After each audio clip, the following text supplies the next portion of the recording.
todos? Bienvenidos a Voz News. Hoy martes 23 de julio. Yo soy Verónica Silveri. Empezamos.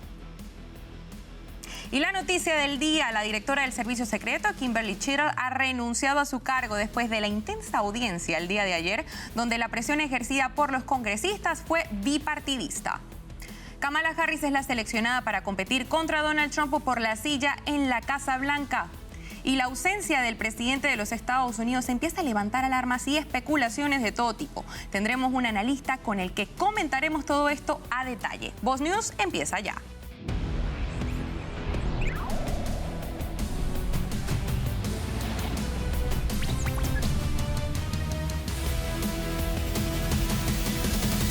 Y empezamos con la noticia del día. La directora del Servicio Secreto, Kimberly Cheatle, dimitió la mañana de hoy tras una desastrosa comparecencia ante el Congreso para revisar el intento de asesinato contra el expresidente Donald Trump. Cheatle ha enfrentado llamados a renunciar desde la manifestación del 13 de julio en Butler, Pensilvania, durante la cual un hombre armado logró dispararle al expresidente. Pero esos llamados se hicieron más fuertes durante una audiencia ante el Comité de Supervisión en la que Cheatle enfureció a los legisladores de ambos lados al eludir múltiples preguntas y no proporcionar detalles solicitados sobre cómo la agencia estaba lidiando con su fracaso para garantizar la seguridad de Trump.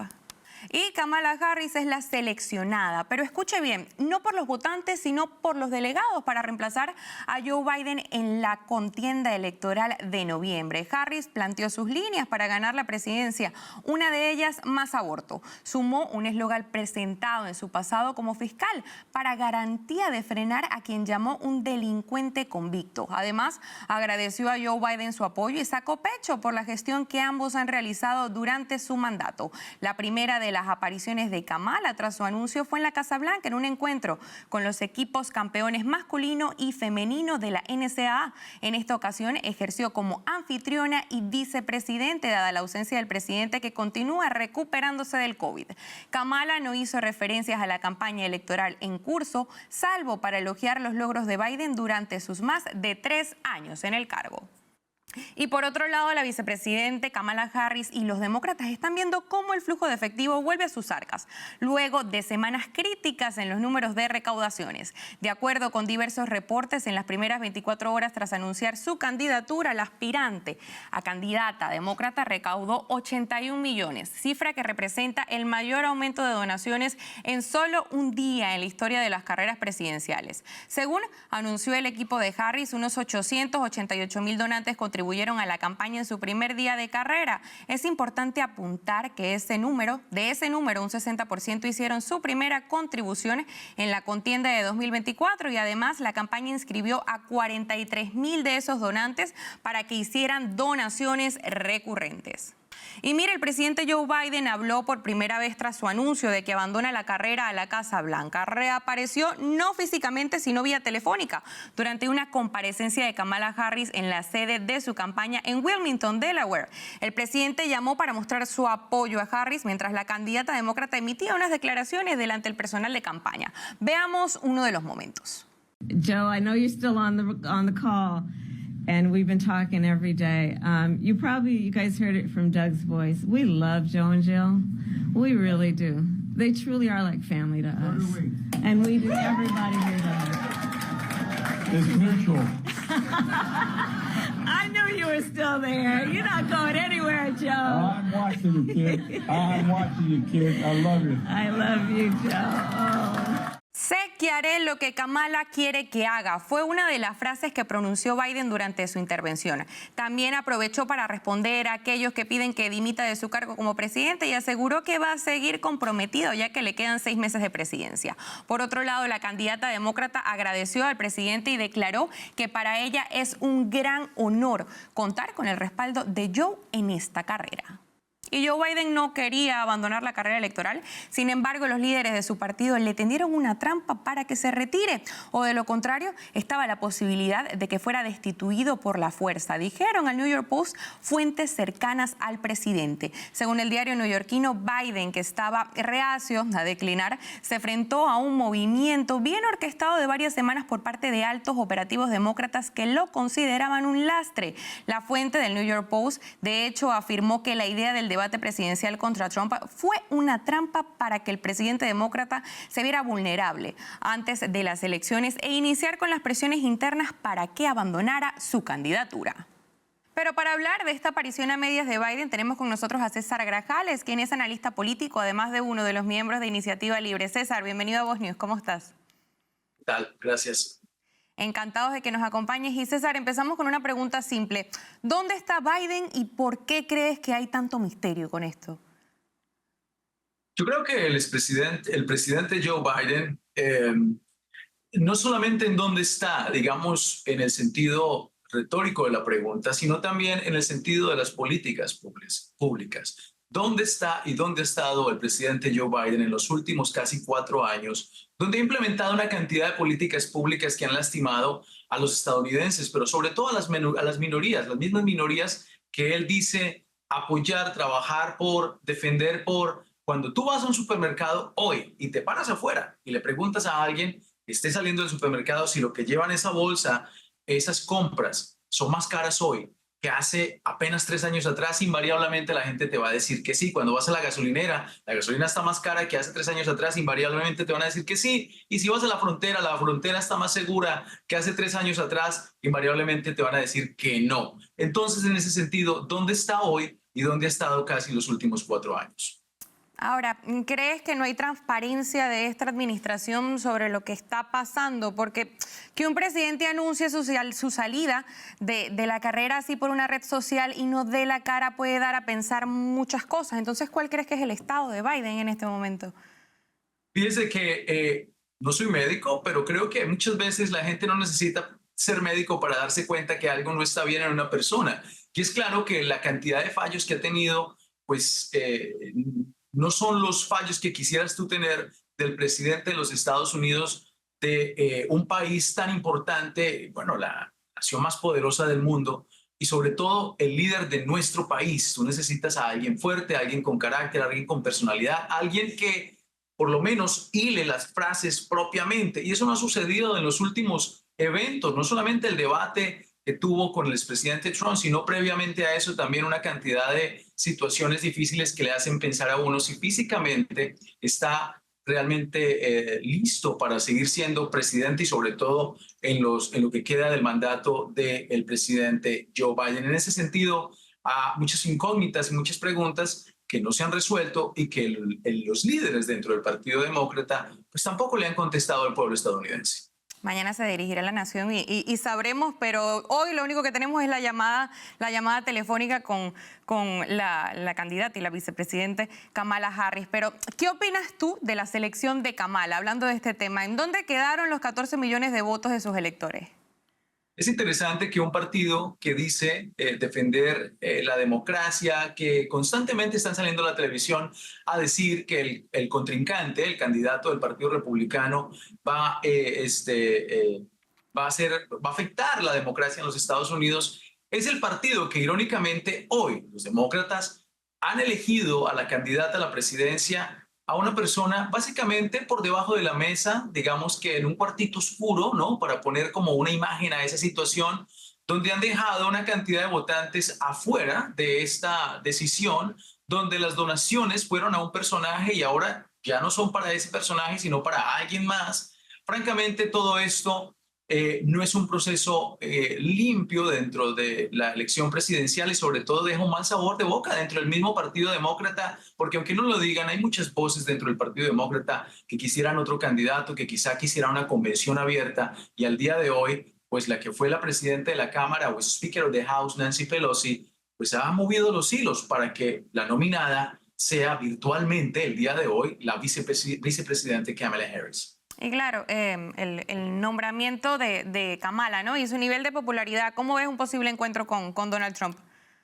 Pues la popularidad de la vicepresidenta Kamala Harris pues es un poco más baja que la del mismo presidente Joe Biden. Lo que la gente se le olvida es que en el diciembre 3 del 2019, cuando se retiró de la candidatura por las primarias demócratas, se retiró con un 2% de popularidad a nivel nacional. Entonces yo no sé de dónde acá ahora resulta el fervor y muchos medios de comunicación diciendo que esta es pues la figura, es el candidato. Por favor, no nos digamos mentiras. si muchos dentro del mismo partido demócrata no la quieren, no le tienen interés? La decisión que han tomado, en mi opinión, es una decisión meramente económica. ¿Por qué? Porque había recogido casi $300 millones en el ticket Biden-Harris, una cantidad de dinero que no le pueden endosar o pasar o transferir a ningún otro candidato, porque es muy complejo hacer ese tipo de dinámica, incluso ilegal.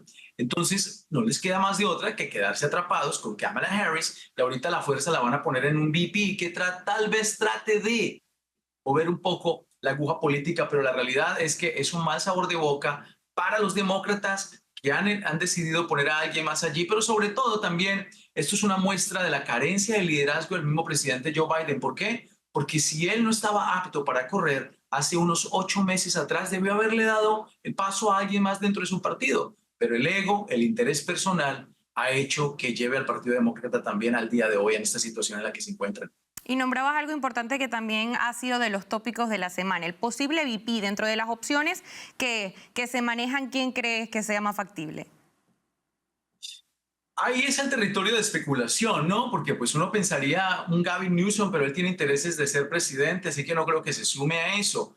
Pero yo creo que por otra parte hay una lista de figuras como gobernador de Carolina del Norte, senador de Arizona también. Hay un par de figuras que podría tener interés y yo creo que los estados en los que se van a enfocar para tratar de mover la aguja política, en el caso ya del ticket Harris, va a ser probablemente Georgia, va a ser Carolina del Norte, Nevada, Arizona, van a tratar de mover esos estados, Pensilvania, mover esos estados y invertir mucho dinero en esas áreas para ver si logran agarrar electorado. Ojo, que yo creo que lo más importante aquí es también esperar la convención, cómo se va a ver, ¿no? Y segundo, después de que pase, entre comillas, la euforia que tienen ahora los demócratas porque pusieron a alguien más, ver si ese alguien más, que la vicepresidenta Kamala Harris, logra mantener ese impulso, ese interés en los próximos meses, porque no la tiene fácil, muy difícil, sobre todo que internamente muchos demócratas han quedado dolidos y molestos que hayan decidido esto a dedo, hayan puesto a la vicepresidenta Kamala Harris. Y este tema es importante y tocamos mera actualidad. Benjamín Netanyahu está esperando para ver a Biden, sin embargo, sabemos que ha pedido reunión con el expresidente Trump. Kamala Harris no lo ha recibido hasta ahora, perdón. ¿Crees que ese no recibimiento sea un reflejo de lo que pueden ser las relaciones entre Estados Unidos e Israel de salir ella electa? A ver, el tema de Israel es un tema muy delicado. Israel, cualquiera que sea el líder de la nación de los Estados Unidos, jamás puede poner en duda el valor que es ser socio del pueblo israelita. Yo creo que eso es muy importante, eso nunca debe estar en duda y en ese sentido creo que aquí se encuentran los demócratas, o por lo menos el liderazgo demócrata, en un asunto muy coyuntural, porque el electorado de 18 a 25, 26 años que ha apoyado a los demócratas en este ciclo electoral no les gustan las decisiones que ellos han tomado apoyando a Israel, que a mí me parece muy triste ese electorado que piense así y prefiere no apoyarlo. Y yo creo que están jugando ese juego de estar como en el medio y estar pero no estar. Yo creo que más allá de una elección presidencial y política, uno no puede estar y no estar con Israel. Uno tiene que estar siempre con el pueblo de Israel, con un gobierno que ha sido elegido democráticamente. Y le voy a decir algo y concluyo con esto. Para mí, personalmente, estar con el pueblo de Israel es también estar con el pueblo palestino. ¿Por qué? Porque el pueblo palestino sufre el mismo flagelo de estar sometido por un grupo terrorista como el grupo de Hamas. César Grajales, muchísimas gracias por acompañarnos hoy en Voz News. Gracias. Y al regresar, otro estado del país aprueba leyes que protegen el deporte femenino y prohíben los cambios de sexo para menores. Le diremos cuáles en minutos. Ya volvemos. Y recuerde que ya puede ver en Roku, Apple TV, Fire TV todos nuestros noticieros, programas de opinión y podcast de Voz Media. Si se perdió alguno de ellos, solo búsquenos como Voz News y allí encontrará todo nuestro contenido.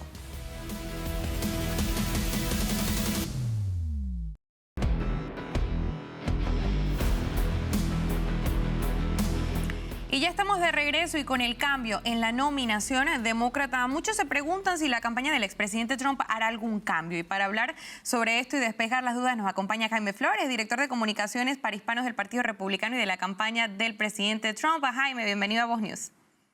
El placer es todo mío. Gracias por la oportunidad de dirigirme a tan amplia audiencia en todos los Estados Unidos. Muchísimas gracias a ti, Jaime, por acompañarnos. Y ahora, cambio de contrincante, por así decirlo. ¿Por qué crees que esto pasó? ¿Crees que quizás pudo haber sido para salvar a Biden de una derrota, para dejarlo como que fue él el único que derrotó a Trump?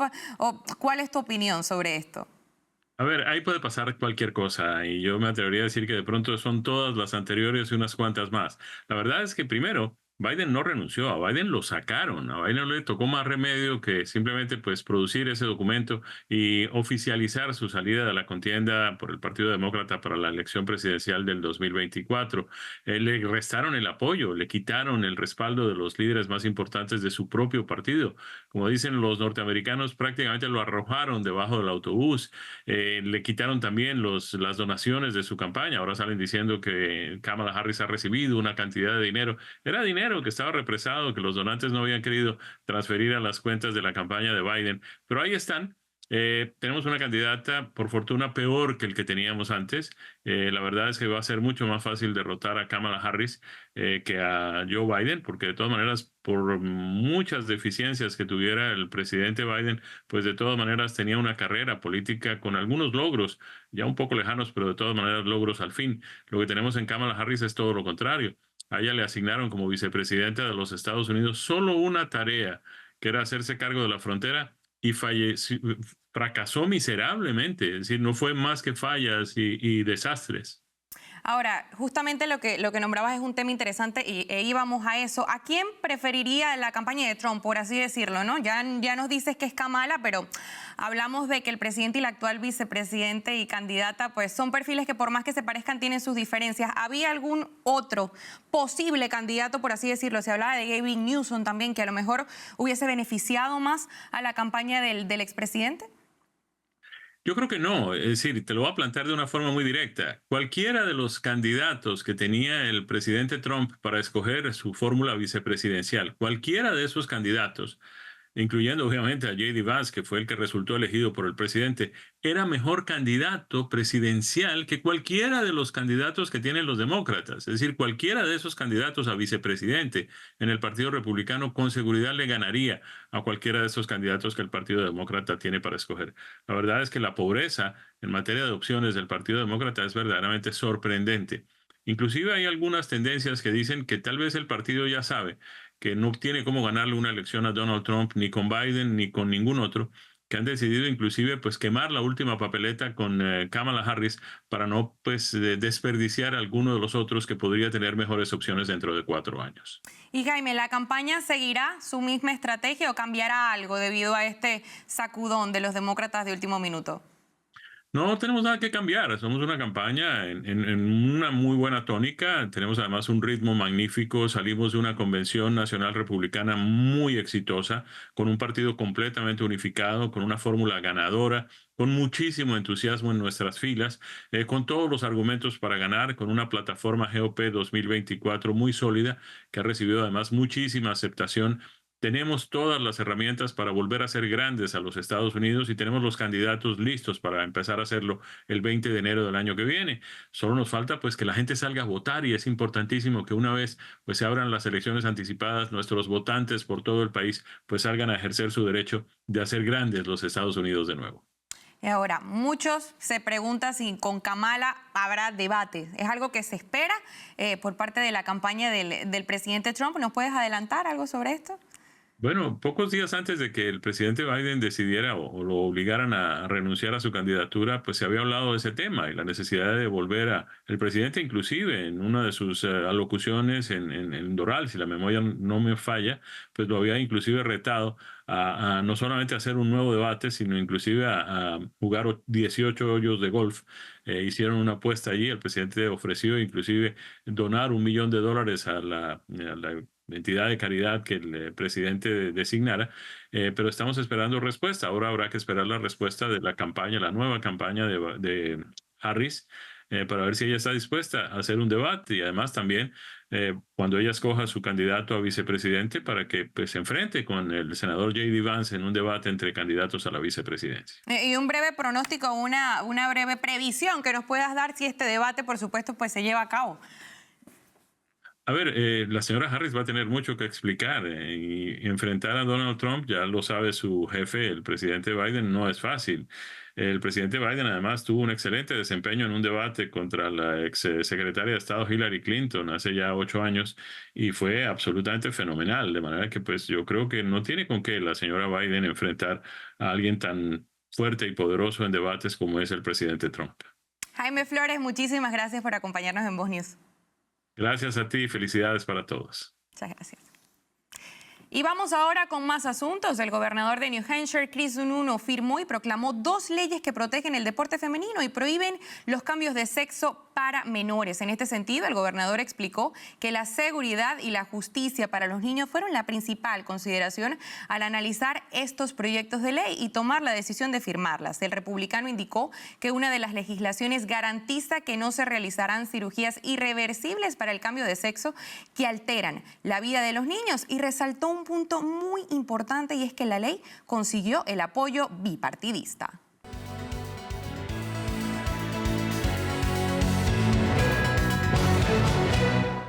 Y escuche bien, debido a todas las situaciones desgarradoras que se viven actualmente con los niños, donde el Estado interviene y busca fijar el tipo de educación y enseñanza que se les otorga, muchos padres se preguntan de quién es el derecho y la responsabilidad de la educación de los menores, teniendo claro que realmente esto le pertenece a ellos como progenitores. Pero para hablar sobre este importante tema está con nosotros Ana María Bañoli, conferencista y fundadora de la organización Transition Education. Bienvenida de nuevo, Ana María, Voz News.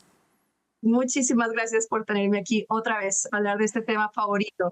Muchísimas gracias por acompañarnos, y muchos tenemos claro y pensamos que la educación de los niños está a cargo de sus padres, es lo más lógico, pero ¿cómo se puede luchar contra el Estado que a lo mejor busca imponer distintos tipos de enseñanza? Yo creo que es muy importante en este tiempo que como padres conozcamos las leyes y nuestros derechos parentales, entender que los hijos no son de pertenencia del Estado, es nuestra responsabilidad escoger en dónde inscribimos a nuestros hijos, qué le van a enseñar a nuestros hijos, es nuestro derecho parental. Lamentablemente hemos visto noticias en la última semana en donde se ven realmente golpeados esos derechos, y creo que es un llamado de atención y una alerta para todos los padres que estamos escogiendo cómo educar a nuestros hijos, informarnos bien hasta dónde va el límite del Estado y cuáles son no solamente mis derechos, sino mis responsabilidades como papás. Me gustaría compartir con ustedes un poquito de la historia y, por ejemplo, esta ley compulsoria que obliga a los padres a llevar a sus hijos a la escuela a determinada edad, 5 o 6 años, dependiendo del estado, es algo que viene desde hace muchísimos años y fue impuesto por el gobierno en un momento de la historia donde se obligó prácticamente a los padres a llevar a los niños a aprender a lo que en ese momento comenzó a llamarse colegio. Y esa ley ha tenido otras versiones y hoy en día pues los padres tienen que poner a sus hijos en la escuela.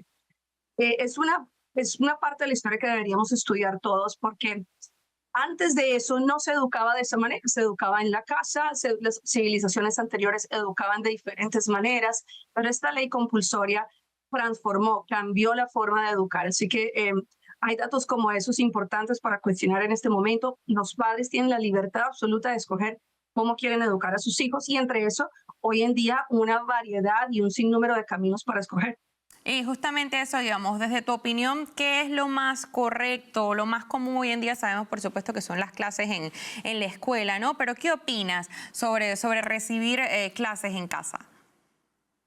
Bueno, yo soy pro educación en el hogar. Creo que es la manera original de educar en casa, cumple con todos nuestros valores, principios y además involucra a los padres 100%, respeta la autoridad parental en su integridad. Entonces, me voy por la educación en casa, pero hoy en día vemos diferentes modalidades también que están surgiendo en medio del camino, como las microescuelas, que es una fusión entre lo que es la educación en casa con todos sus beneficios y un ofrecimiento de unas aulas más pequeñas que por eso se llama microescuela, en donde los padres pueden colocar a sus hijos, se trabaja en grupos más pequeños, pero siguen un formato tradicional o convencional en muchos casos. Hay algunos que operan 1 o 2 días o hasta 3 días y es algo innovador del sistema educativo.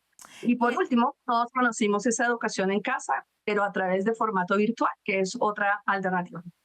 Y a todos esos padres que se preocupan constantemente por la educación de sus hijos, que muchas veces están ocupados realmente con el tema del tiempo, ¿qué les puedes recomendar de esas búsquedas, esas investigaciones donde deben conocer bien el tipo de educación que reciben? ¿Se deben ir a la junta escolar? ¿Se deben ir a la misma escuela? ¿Dónde realmente pueden estar bien informados? Bueno, recomendaciones para aprender hoy en día, definitivamente muchísimo contenido saludable, fidedigno sobre lo que es la educación en casa. Yo, si fuese a una escuela, indagaría bien qué es lo que van a enseñar, quién lo va a enseñar, qué plantel educativo yo estoy tocando la puerta, pero no sería mi única opción. Tengo que decir que hoy en día, para lo que estamos viviendo y los casos que escuchamos nosotros en consejería muchas veces, es un llamado de alerta a empezar a retornar a la casa y utilizar plataformas digitales, inclusive en persona. No todo tiene que ser grabado, y utilizar la casa de maneras flexibles y creativas. Además, tiene un gran beneficio. La educación desde la casa no implica tantas horas de trabajo ni tanto rendimiento en tareas y proyectos. Es uno de los más grandes beneficios, y la productividad aumenta. Pues creo que es un momento de estudio para los padres, estudiar la historia, estudiar las alternativas que existen, estudiar las herramientas y sobre todo evaluar el tiempo en el que estamos viviendo. Es un llamado de atención grandísimo. Ana María, muchísimas gracias por acompañarnos y por aclararnos, por supuesto, este tema que es tan importante para todos los padres. Gracias a ustedes por tenerme. Nos vemos pronto. Gracias.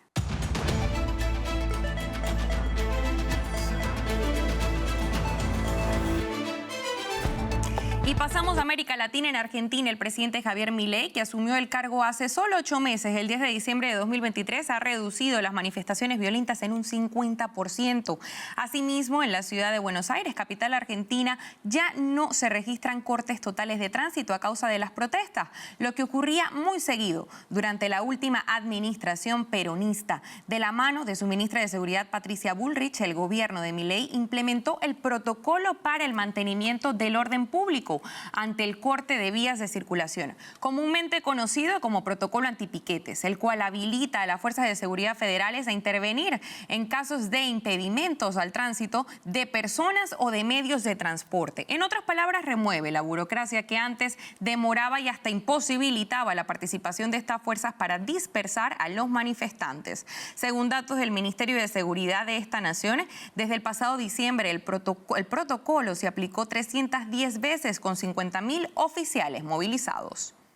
Y se acercan las elecciones en Venezuela, pero las agresiones a la oposición y a la censura de los medios no se minimizan. El dictador de ese país, Nicolás Maduro, tachó a medios internacionales, incluida la agencia France Press, conocida como AFP, de ser sicarios de la mentira, además de bloquear a los ciudadanos el acceso a varios sitios web venezolanos. Escuchemos el siguiente reporte. Han tratado de invisibilizarnos 1000 veces. Ahora la operación la dirigen unos sicarios. Los sicarios de la mentira. La agencia F de España, la agencia FP, la agencia AP, CNN. Según el mandatario venezolano, los medios lo censuran y manipulan información sobre su campaña electoral a la que el acceso es limitado. Y yo les digo... Maduro atacó ya en 2 ocasiones, la semana pasada, a agencias y medios internacionales, a los que tildó de basura y de ser punta de lanza en un supuesto plan opositor para denunciar fraude en las elecciones del 28 de julio. Pues señores sicarios de la mentira, de las agencias internacionales, esa película ya la vi, y al final de la película gana el muchacho de la película, gana el pueblo y su poder cívico-militar policial. La Asociación de Prensa Extranjera ha rechazado los ataques de Maduro, que ha denunciado a su vez planes para atentar contra su vida y conspiraciones para derrocar al gobierno. Venezuela aparece en el puesto 156 de 180 en el Índice Mundial de Libertad de Prensa de Reporteros Sin Fronteras, y más de 400 medios de comunicación han cerrado sus puertas en ese país en los últimos 20 años, según el Colegio Nacional de Periodistas. Maduro enfrentará el domingo en las urnas al opositor Edmundo González, depositario del caudal político de la carismática pero inhabilitada María Corina Machado, a quien la mayoría de las encuestas dan en ventaja. Durante la campaña, que termina oficialmente el jueves, han sido detenidos un centenar de opositores, según organismos defensores de los derechos humanos. Nos vamos a una pausa y al volver nuestros analistas estarán con nosotros para debatir los temas del día. No se despegue de su asiento, ya volvemos.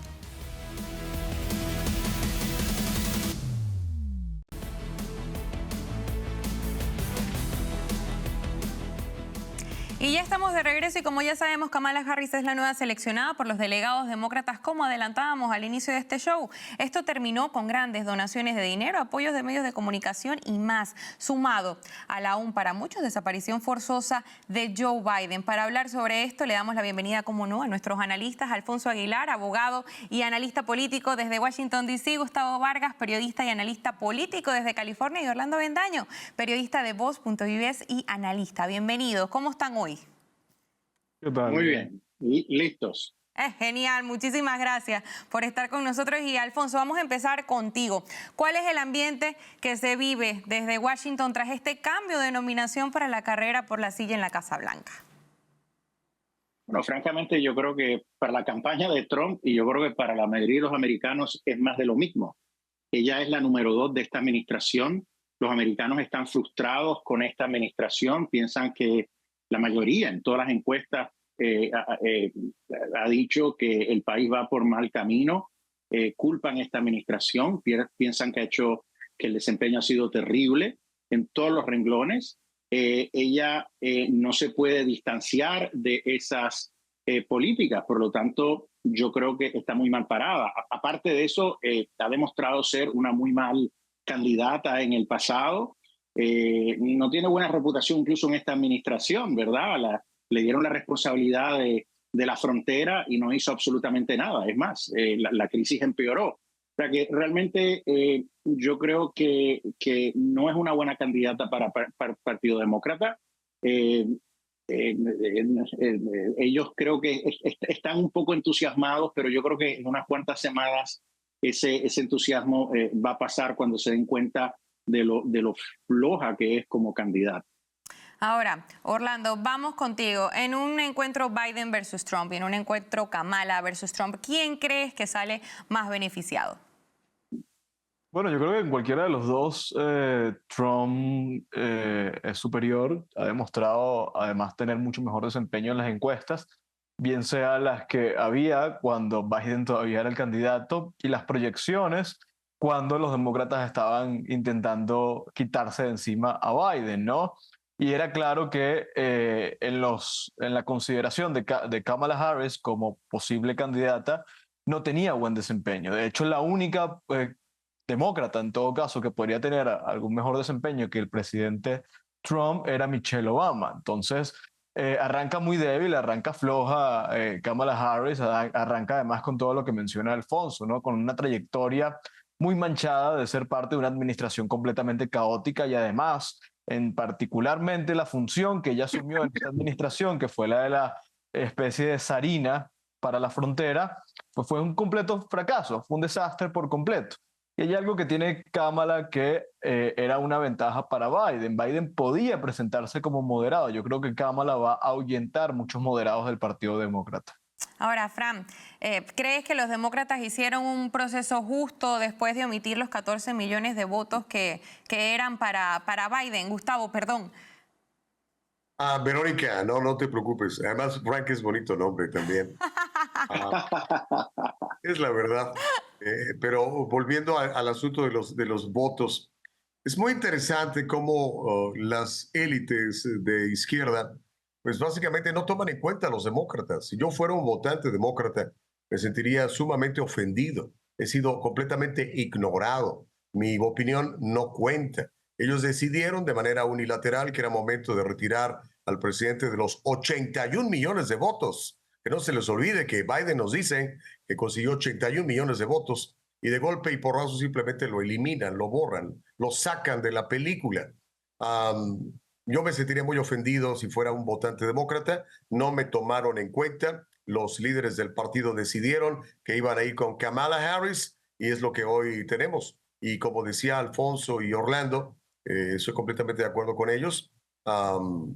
Pues no veo por dónde Kamala Harris, quien ha sido una política fallida, aquí en California no hay buenos recuerdos de ella como procuradora de justicia del Estado, vaya a poder hacer mejores cosas, pero la izquierda está desesperada y pues esta es su última oportunidad de lograr hacer algo, Verónica. Ahora, Alfonso, y no me equivoco, Alfonso, ¿por qué sacar a Biden así? ¿Qué esperan de ese discurso cuando aparezca? ¿Se irá como fue el único que le ganó a Trump? Y si Trump gana, ¿quedaría como el único en haber ganado a 2 mujeres?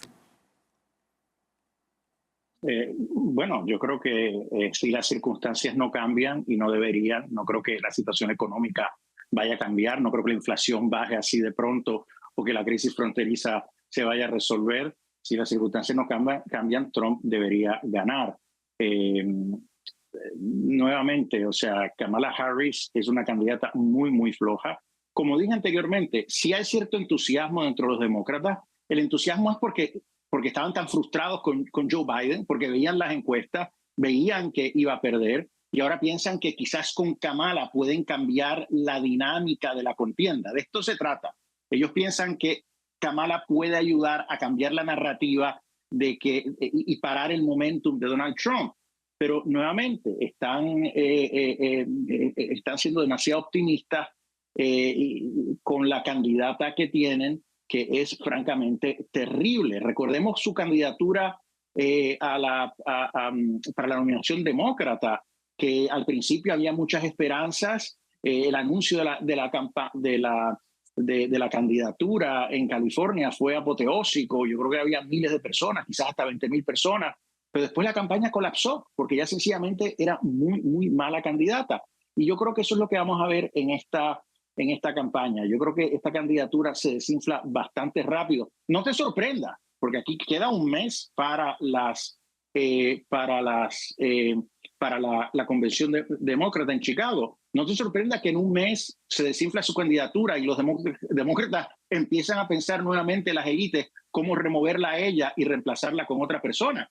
Porque recordemos que el presidente se retira, los delegados de él son los que ya la mayoría han expresado que la van a apoyar, pero ellos pueden cambiar de parecer si después su candidatura colapsa y surge otra persona para la convención en Chicago. Orlando, ¿qué se puede esperar del discurso de mañana del presidente Joe Biden? Bueno, va a tratar de resaltar su altura política, ¿no? Que él puso al país por delante y eso habla de él como un estadista, que él pensó en lo mejor para América y todo esto que al final sabemos que es pura pasto, ¿no? Yo creo que esto la gente sabe que de hecho él trató de evitar que lo sacaran hasta el final.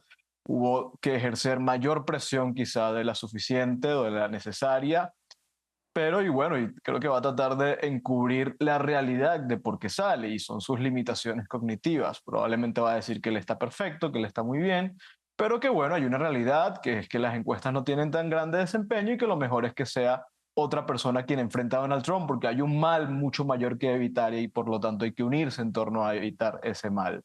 Creo que eso es lo que vamos a ver de Biden. Ahora, Gustavo, vamos contigo y yo creo que este tema es importante. Aquí en Estados Unidos, Kamala no recibe hasta ahora a Netanyahu, ¿no? ¿Será esto un reflejo de lo que sería su presidencia y de las relaciones con Israel? Bueno, lo señalaba Alfonso al principio, ¿no? Podemos identificar a Kamala Harris como una mujer aún más a la izquierda que Joe Biden. Entonces sabemos que la izquierda, pues, no necesariamente es seguidora de la buena relación que Estados Unidos históricamente ha tenido con el pueblo israelí y por supuesto con su gobierno. Así que podríamos esperar más de lo mismo, seguramente. Vamos a esperar más de esas políticas de izquierda, más de esta equity e inclusion y todas estas acrónimos que inventa la izquierda para tratar de decirnos que es más importante el color de la piel o la preferencia sexual que el contenido del carácter moral de cada persona, ¿no? Entonces yo creo que sí, podemos esperar más de lo mismo, pero lo mencionaron algunos de ustedes, ¿no? Hay muchas dudas todavía, Obama todavía no la endosa, muchas cosas pueden pasar de aquí a la convención demócrata en Chicago. Así que yo todavía no apostaría todas mis canicas por una Kamala Harris candidata todavía. Orlando, vamos contigo y después brevemente vamos con Alfonso. ¿Es verdad que Kamala es la mejor candidata para enfrentar a un Donald Trump? ¿O cómo crees realmente que fue ese proceso de escogencia?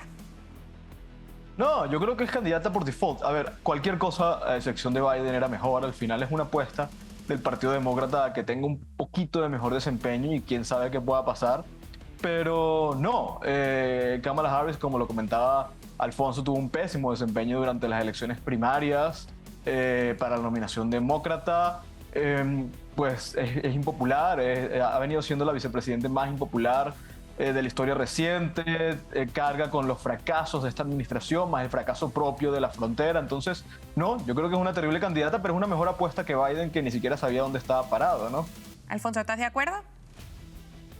Totalmente. Y como ella es vicepresidente de los Estados Unidos, si realmente le interesa el bien del país, lo que tendría que hacer es utilizar la 25ª enmienda, colaborar con su jefe de gabinete para remover a Joe Biden, que ahora mismo es un gran riesgo para el país.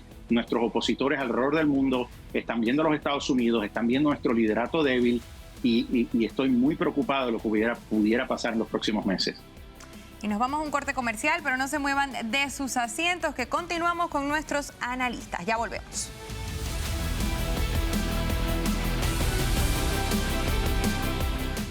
But you think you are the best person in the country to head the Secret Service? I think that I am the best person to lead the Secret Service at this time.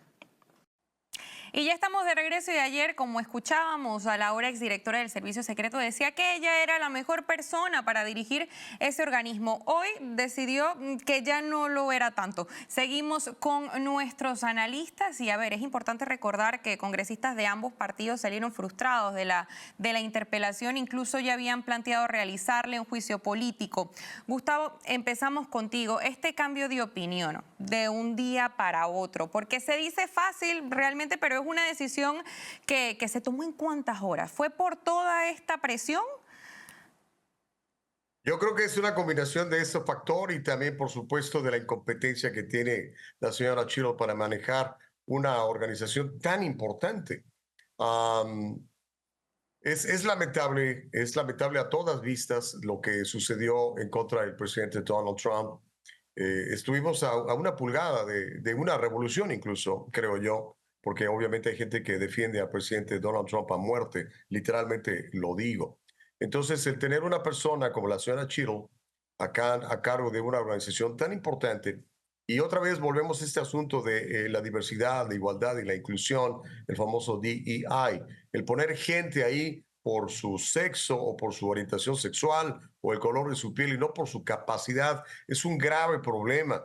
Tenemos que tener a los mejores en los puestos que se requieren. Veíamos ahí cómo estas mujeres pobrecitas, completamente confundidas, no sabían cómo reaccionar ante el ataque al presidente Donald Trump, muy pequeñas, no le alcanzaban a cubrir. El presidente Trump es un tipo alto, ¿no? Entonces, lo que debió haber hecho la señora Chittle, en lugar de verse desafiante el día de ayer ante su comparecencia, era simplemente llegar y presentar su renuncia. Se esperaba, era una crónica de una muerte anunciada, como decía la novela del Gabo, ¿no?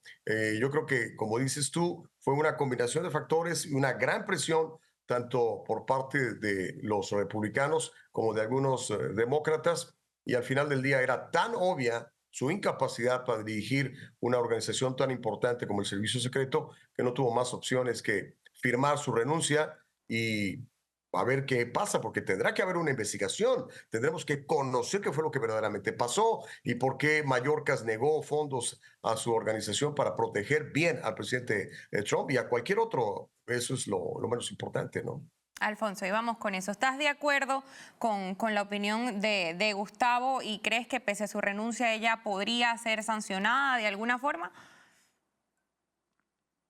Bueno, habría que ver la investigación por si pudiera haber alguna responsabilidad, lo dudo, o sea, estaba, ¿verdad? Su responsabilidad, ella ejerció sus deberes bajo el cargo, se cometieron errores, pero hay que ver si llega hasta su puerta. Realmente es increíble que ella pensara que podía, después de lo que sucedió, el peor fracaso del servicio secreto desde el atentado en contra de Ronald Reagan hace más de 40 años, que ella pensaba que podía sobrevivir esa audiencia de ayer. O sea, la audiencia de ayer fue un desastre, claramente no se ayudó para nada. O sea, después de esa audiencia en que fue totalmente evasiva, no respondió a las preguntas más básicas, no sé cómo podía continuar y obviamente tuvo que renunciar. Es increíble, pero me imagino que tendrá que comparecer en otros momentos porque esta investigación continúa. Ya se llegó a un acuerdo entre los demócratas y los republicanos en la Cámara para crear una comisión que investigue a fondo qué fue lo que sucedió. Y yo me imagino que ella tendrá que testificar nuevamente ya como exdirectora. Pero sí es sorprendente. Si ella hubiera renunciado antes de ayer, pues mira, la audiencia aún así hubiera sido bien fuerte, le hubieran hecho preguntas muy fuertes, pero por lo menos ya hubiera renunciado, no hubiera sido tan terrible como terminó siendo. Orlando, ¿qué nos puedes decir tú? Bueno, ya yo había renunciado el mismo sábado, ¿no? El día del intento de asesinato, por el simple hecho de que ocurrió el intento de asesinato. Luego la información que ha salido creo que no dejaba espacio para que ella no renunciara y además abre la posibilidad de que efectivamente sea investigada y sancionada. Lo insólito es que ella haya creído que luego de lo del sábado ella podía mantenerse en el cargo y lo intentara. Lo intentara incluso acudiendo a una audiencia en la que quedó completamente expuesta como la incapaz que era. Y esto habla de en qué estaba o en qué condiciones estaba realmente Estados Unidos durante el tiempo en que ella estuvo al cargo del servicio secreto, ¿no? Es decir, pasó lo del sábado, pero claramente viendo las limitaciones de la seguridad, viendo la mediocridad de la seguridad, creo que es un milagro que esto no haya ocurrido mucho antes. Gustavo, ¿y crees que este es un ejemplo de la politización de este puesto?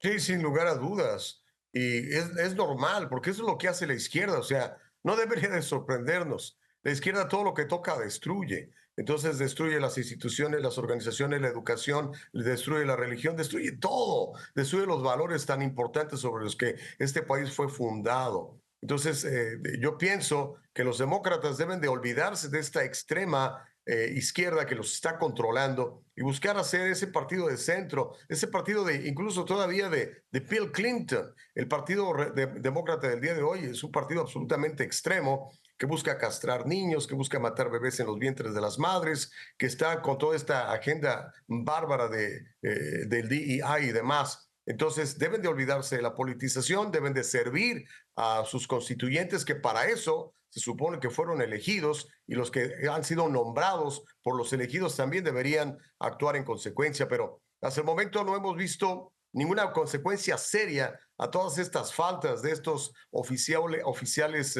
nefastos que han hecho malas cosas y que sin embargo siguen ocupando los puestos. Ahí está Mayorkas, ahí está Becerra, bueno, finalmente se fue Chiro, pero ¿va a haber consecuencias? Yo creo que esa es la pregunta. ¿Va a haber alguien en la cárcel? ¿Va a haber alguna demanda?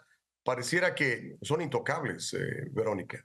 Ahora, esta pregunta es para las tres, pero Alfonso, vamos contigo. ¿Qué perfil crees que debe tener la persona que ocupe este puesto? Bueno, primero que nada, tiene que ser competente. Que no la recluten porque es mujer o afroamericana o transgénero, afrotransgénero. Aquí lo importante es que es una persona que tenga la capacidad para hacer el trabajo, ¿verdad? Hay cuestionamientos sobre la señora Chiro, sobre sus contactos también con la administración Biden, sobre su reclutamiento, que algunos cuestionan que el reclutamiento no fue un proceso abierto, que la familia Biden la conocía y que la recomendaron para ese puesto. O sea que tiene que ser una persona que realmente tenga la capacidad, que pueda hacer el trabajo. Basta ya de poner a personas en puestos sencillamente por cosas secundarias como el género o raza. Hay que buscar personas que sean capaces, hay que personas que tengan los méritos para hacer este trabajo y asumir esta responsabilidad tan importante. Orlando, ¿qué nos puedes decir tú? De acuerdo, yo creo que en eso rescato un poco el excelente discurso de Vivek Ramaswamy en la Convención Nacional Republicana. Yo creo que es momento de retomar ese Estados Unidos del mérito, ¿no? Lamentablemente, y ha sido parte de la estrategia política de la izquierda, del Partido Demócrata, se ha dejado completamente a un lado la trayectoria, la experiencia para solamente darle espacio a cuestiones identitarias. esto ha puesto a Estados Unidos en un nivel de vulnerabilidad tremendo, sobre todo frente a sus enemigos. Yo creo que es momento de regresar al mérito, independientemente de si es mujer, negra, homosexual, lo que sea. Si cuenta con la experiencia para asumir el cargo, si cuenta con la trayectoria y con los méritos, debería asumirlo. Claramente no es el caso de la señora Kimberly Chittle. Gustavo, y terminamos contigo. Pues sí, tenemos que buscar a los mejores. Una vez más, olvidémonos del DEI y hoy concentrémonos en lo que es la meritocracia. Hace las cosas bien, vas a recibir una consecuencia positiva. Hace las cosas mal, vas a recibir exactamente la justicia que te mereces. El día de hoy, la izquierda no lo cree así, quiere que todos seamos igualitos, que todos estemos contentitos, pero estamos viendo que la situación realmente en el mundo real no funciona, Verónica. Muchísimas gracias, Orlando, Gustavo, Alfonso, por acompañarnos y sobre todo en estas semanas donde la información abunda y a veces hace falta aclarar y escuchar distintas opiniones. Gracias, Vero. Pues hemos llegado al final de esta emisión y antes de despedirnos queremos invitarles a escribirnos sus opiniones, sugerencias, incluso casos o historias que quieran compartir con nosotros a través de nuestro correo electrónico contacto@voz.us. También los invitamos a descargar nuestra app en Fire TV, Roku y Apple TV. Además no se olvide de suscribirse en nuestro canal de YouTube. Allí nos encuentra como @VozMedia y en nuestro canal de Spotify, donde nos consigue como @Voz. Recuerde que podrá no solo disfrutar del contenido de nuestro noticiero, sino de la cadena de podcast de opinión con los podcasters hispanos más destacados. Hasta mañana.